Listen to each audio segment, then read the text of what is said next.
Hey guys, I was running with Pace this morning and I was telling him a story about yesterday, and he was like, you gotta tell everyone this story.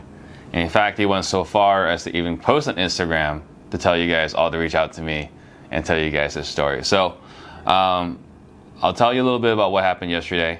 So we got a guy in our office, Ruben, he's one of our killers, one of our trained assassins, calls people, texts people, and he's been running some of our appointments. And he went out yesterday morning, I want to say like around 9:30. I was like, hey, I'll be back. I'm going to get a contract signed. I was like, cool, that's awesome, right? You can't ask for a lot more than that. And comes back about an hour and a half later. I was like, dude, did you get it signed? And he said, no, I didn't get it signed, but for sure, like, we're going to get it. It's like, no, that's not how this works.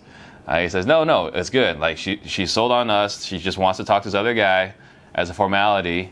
She's gonna wait for his call. If he doesn't call, then it's ours. Like, no, that's not what we do here, because we know, like, the moment you walk out, there's like an 80-90% like probability that is dead. Like, they're not calling you back, right? You're giving the other guy the last shot. They're just not going to call you back. In fact, they even said, we're going to wait for him to call tomorrow, and if he doesn't call, then for sure we go with you. And we find out later on that right after we left, they're like, reach out to that guy, So,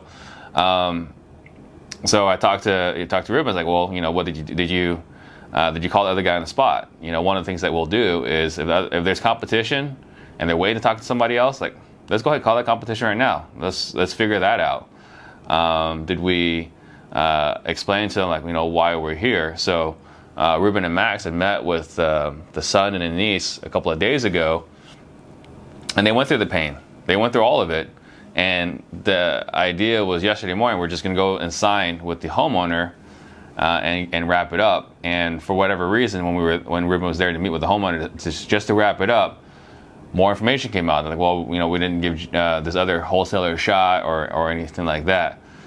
And so I basically said, well, look, this is what we're gonna do. Like, I called Max into the room with Ruben and me, and I said, okay, like, where did we go wrong? Where did we mess up? And I asked Ruben and Max, like, hey, who had a better connection with the two people? And Ruben had the better relationship, but Max did talk to the other person while they were at the appointment. So, game plan. Max calls him back and said, hey, just want to call and apologize. I feel really bad. When we met a couple days ago, I thought that you guys really wanted to, that we were coming basically to get the document signed. There was some misunderstanding. Clearly, we didn't communicate everything to you, so we feel really bad about that. I apologize.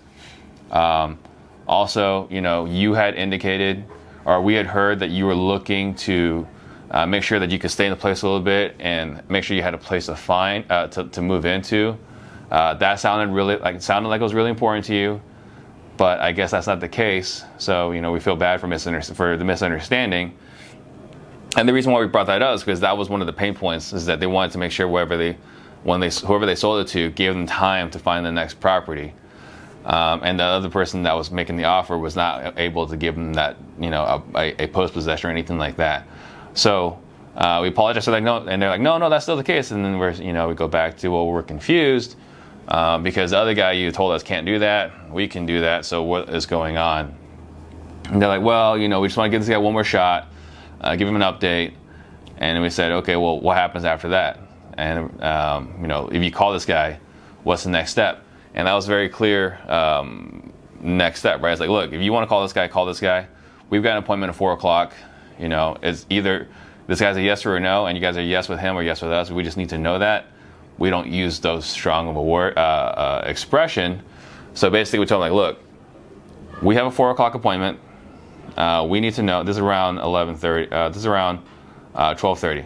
So we have a 4:00 appointment, and we only have enough money to buy one more house, and we'd rather buy it with you. So give this guy a call, and we'll call you back in an hour. She's like, oh no, we'll call you back in 20 minutes.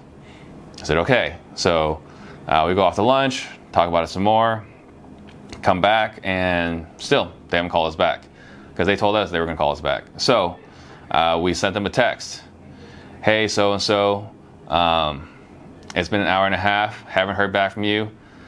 Sounds like you were able to work things out with the other wholesaler. I'm happy for you.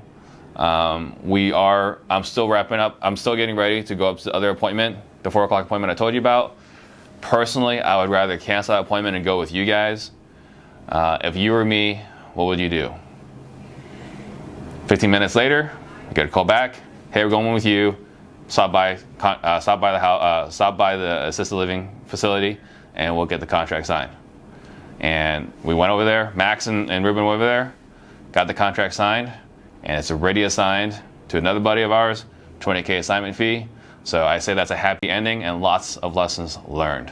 So hope you guys got value out of this video. Feel free to comment below if you guys have any questions about it.